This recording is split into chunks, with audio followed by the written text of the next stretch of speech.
Vincent van Gogh said, "If you hear a voice within you say you cannot paint, then by all means paint, and that voice will be silenced."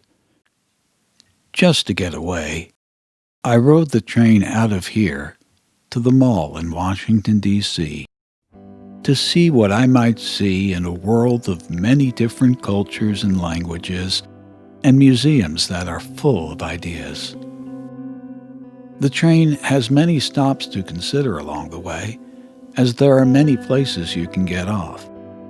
But the nation's capital was the end of the line for me, and I decided to return to this place that had sparked my imagination so many times before.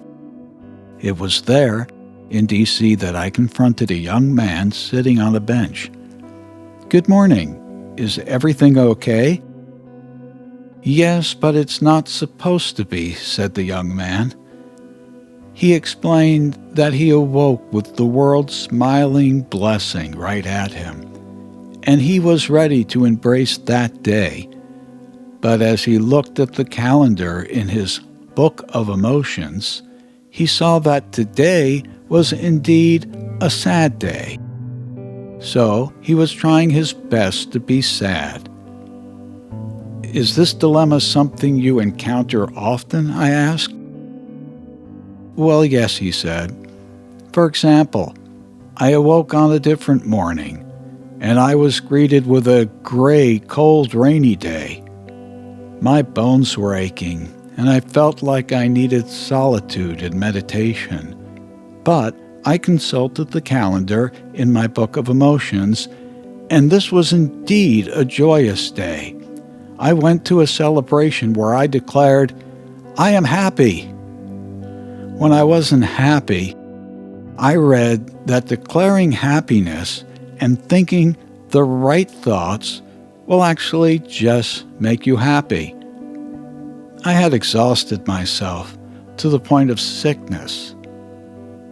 "Is this a pattern I'm seeing here?" I asked.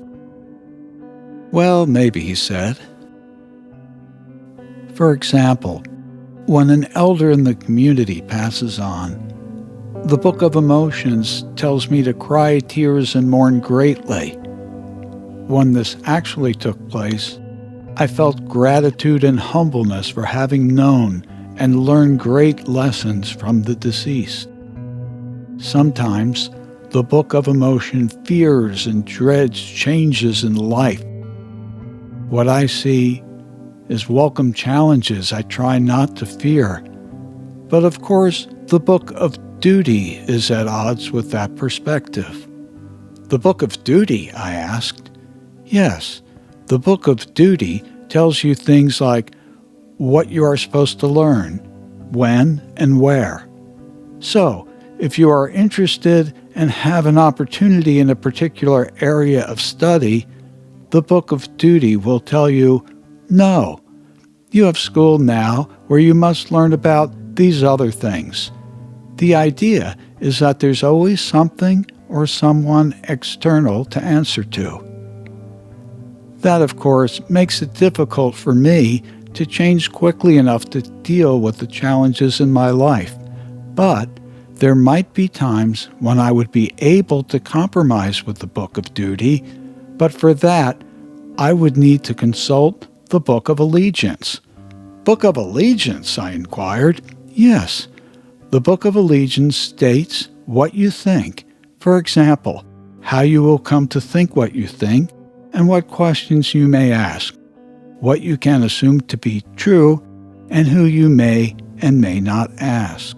The Book of Allegiance tells me where I can get information from, what is and what is not important, who I must ask to find out about what I can eat, what I can wear, who I can marry, what type of art is good, what kind of people are good, who I must speak to find out what I must do in any specific situation or occasion."